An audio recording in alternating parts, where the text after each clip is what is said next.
O Brasil vai restabelecer relações diplomáticas com a Venezuela. Nós queremos que a Venezuela tenha embaixada no Brasil. O Brasil tem embaixada na Venezuela. E a Venezuela vai voltar a ser tratada normalmente.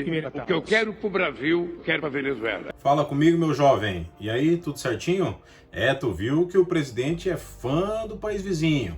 Inclusive, na posse dele, ele exigiu que o presidente lá da Venezuela estivesse presente. Mas nesse vídeo, eu vou te mostrar por dentro da Venezuela. Você vai entender aí por que ele quer seguir de modelo, como que tá aquele país vizinho. Eu vou te mostrar nesse vídeo. Na verdade, eu não. Quem vai te mostrar vai ser o Eliezer do canal Vida Infinda. Ele esteve lá, andou e vai mostrar tudo para você, a realidade, a verdade sobre a Venezuela, você vê agora. O vídeo já está na sua tela. Imagina viver em um país onde a economia é tão ruim, em que o seu dinheiro acaba valendo menos do que o papel em que ele é feito. Se o dinheiro vale menos do que o papel que é impresso, então tu nem vai imprimir, né? Vai direto com o papel. Onde a crise é tão ruim, cara, que você tem que carregar literalmente maletas de dinheiro para ir fazer compras no supermercado. Onde a crise é tão forte que ela deixa de ser econômica para ser humanitária, onde seu país tem mais refugiados do que a própria Ucrânia, que está em guerra. Eu estou aqui na ponte entre Colômbia e Venezuela, estou aqui literalmente no lado da Colômbia, estou indo para a Venezuela e vamos ver aí como é que está esse país. Eu literalmente aqui eu tô com um pouquinho de medo, porque tá todo mundo falando que tá realmente muito ruim, que tá muito perigoso, cara. Então, tô me arriscando mesmo pra fazer esse vídeo. Vambora. Bom, já na ponte, mano, você já consegue ver que tem um pessoal vendendo remédio, porque a galera da Venezuela... Caramba, velho. Pensa, até o remédio é tão caro que você tem que ir no país vizinho, né, na Colômbia, para comprar remédio. O remédio é tão caro que você tem que cruzar a fronteira aqui para a Colômbia para comprar remédio e voltar. A Venezuela era um país extremamente próspero e extremamente rico. O PIB per capita da Venezuela era o quarto maior do mundo em 1950. A Venezuela, por exemplo, era mais próspera do que Canadá e até Suécia. Mas hoje, infelizmente, virou o maior desastre econômico da história moderna. Bom, a gente acabou de atravessar a ponte e, mano, foi bem bizarro, porque o policial ali ficou perguntando o que vocês estão fazendo aqui, o que vocês querem fazer aqui em Venezuela, foi passar 2 dias aqui, fazer o que nessa cidade pequena e tal. E, tipo, muito bizarro, cara, velho.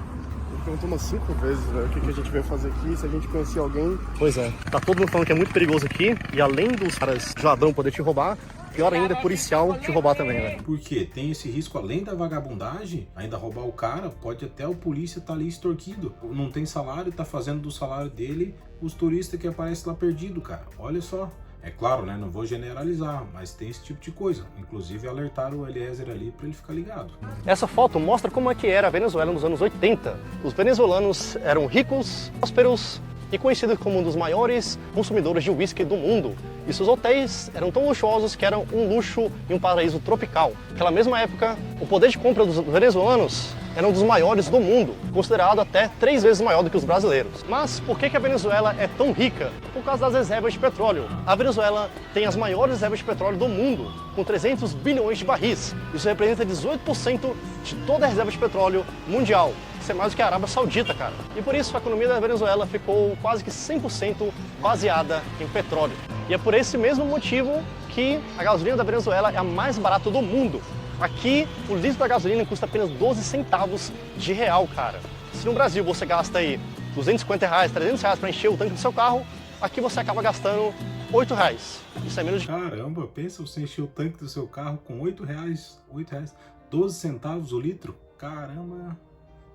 que uma coxinha no supermercado. Venezuela era um país extremamente próspero, tinha tudo para dar certo, mas por causa de uma má administração e também por causa da economia deles ser praticamente 100% baseada no petróleo, eles estão aí num desastre extremamente ruim economicamente. Você pode ver os reflexos desse desastre nos preços do supermercado.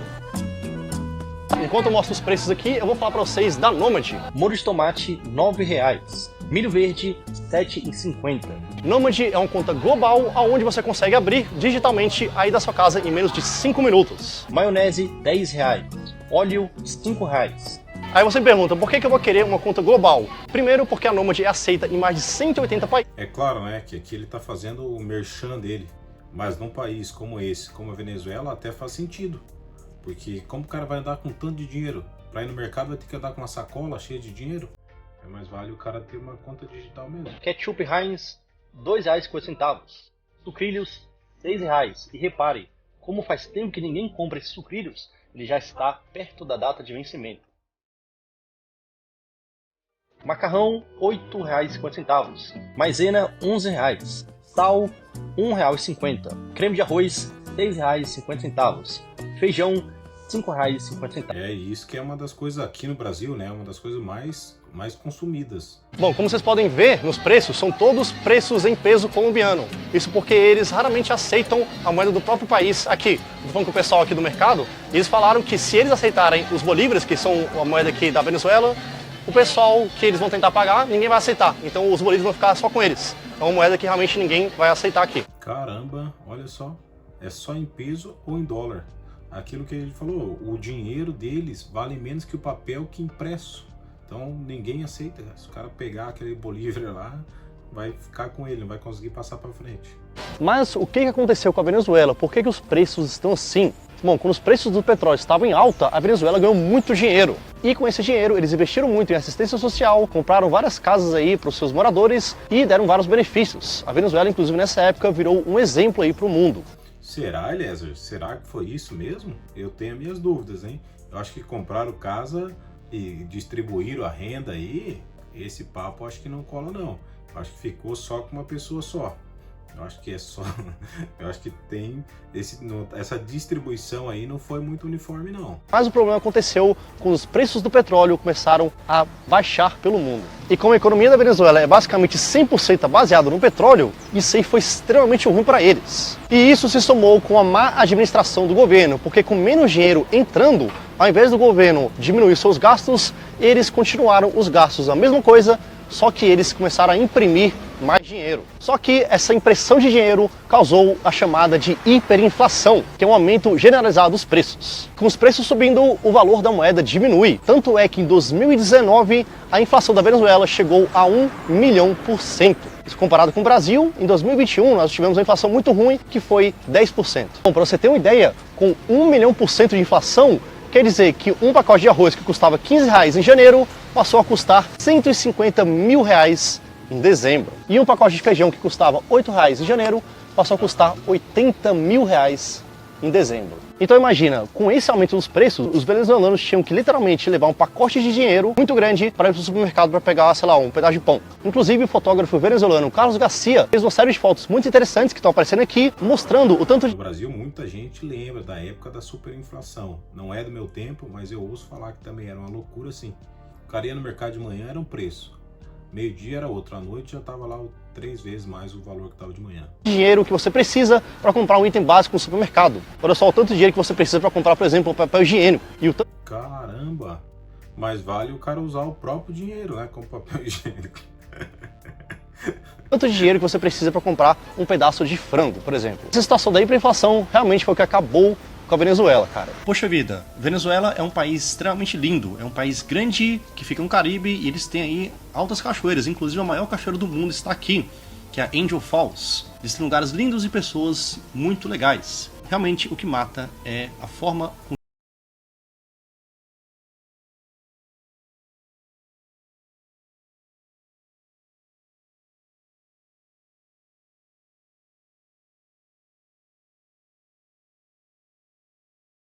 rua, nós conhecemos um venezuelano que é fã do Brasil. Ele parou a gente e convidou a gente para ir comer na casa dele. Falou que gostava muito da nossa cultura e que o sonho dele era conhecer o... Convidou o Eliezer para almoçar na casa dele e já tem um cachorrinho ali. O Rio de Janeiro. Olha só.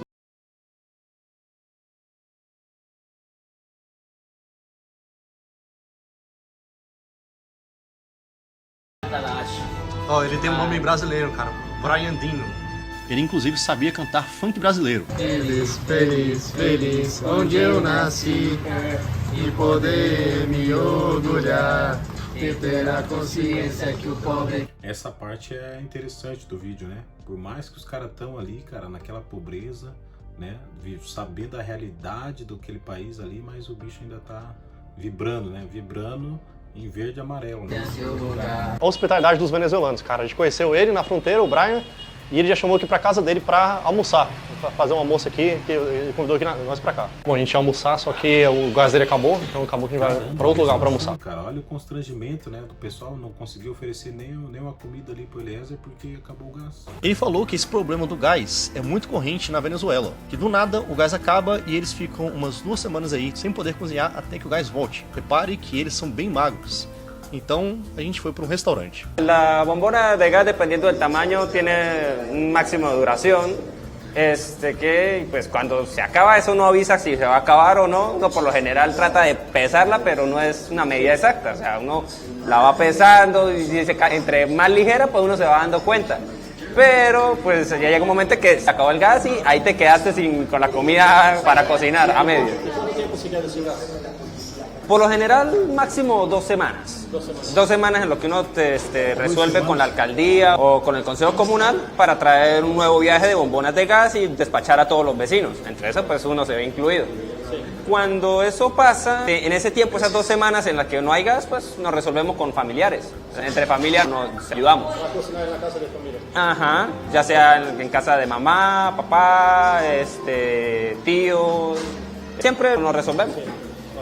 Nós comemos arroz com batatas e frango, uma refeição para 5 pessoas que deu apenas R$60, cara. E o bizarro é pensar que o salário mínimo da Venezuela é o mais baixo do mundo, que é equivalente aí a mais ou menos R$30, R$40. Caramba, o prato que eles comeram ali custaram R$60.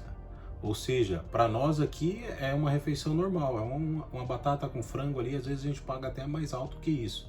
Só que para eles lá é um salário e meio, um salário mínimo e meio. E às vezes a pessoa trabalha para ganhar um salário. Pensa a situação, mais do que um salário e meio só nesse almoço simples, né? Sorte é que eles têm o Eliezer, né? Que tem dinheiro para pagar ali. Ou seja, não dá nem para comprar esse prato de comida que a gente acabou de comer. E uma pergunta, tu ganhas em outra moeda e gastas em outra moeda. ¿Hace cuánto tiempo que no usas la moneda de tu país?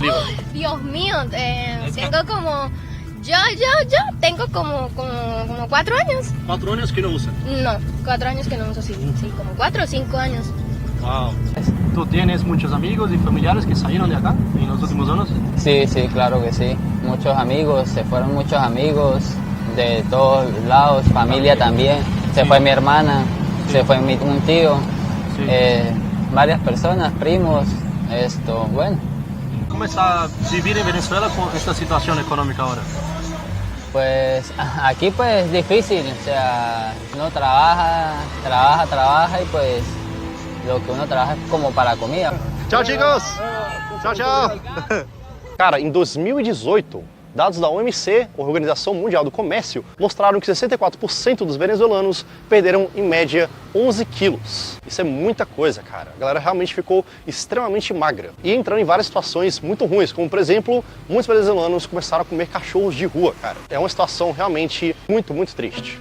Eu fiz a brincadeira ali no início e olha o que o Eliezer falou, cara. Até os cachorrinhos de rua não tem o que comer, apareceu o cachorrinho ali e paparam o cachorro, cara. Cara, essa experiência na Venezuela foi muito rápida porque eu fiquei ilegal lá. Eu entrei com a RG, inicialmente eu não podia entrar porque eu não sabia que a Venezuela tinha saído do Mercosul. Mas o policial da imigração abriu uma exceção para eu ficar por poucas horas lá e disse para eu voltar rápido. Só que nessas pequenas horas que eu fiquei lá, eu pude ver a situação deles. E mano, está muito pior do que imaginava. E o pior de tudo é que eles são nossos vizinhos. Que situação, cara. A gente imaginava que não tava fácil, mas não imaginava que tava a esse ponto. O negócio tá feio lá mesmo. Você acha que tem esperança? Tem reversão a Venezuela? Vai mudar? Vai se tornar-se aquela referência que era lá em 1950? E sobre o Brasil? Você acha que o Brasil caminha pro rumo da que a Venezuela foi? Pro rumo do comunismo? Escreve aí nos comentários. Eu quero saber a sua opinião. Valeu? Um abraço.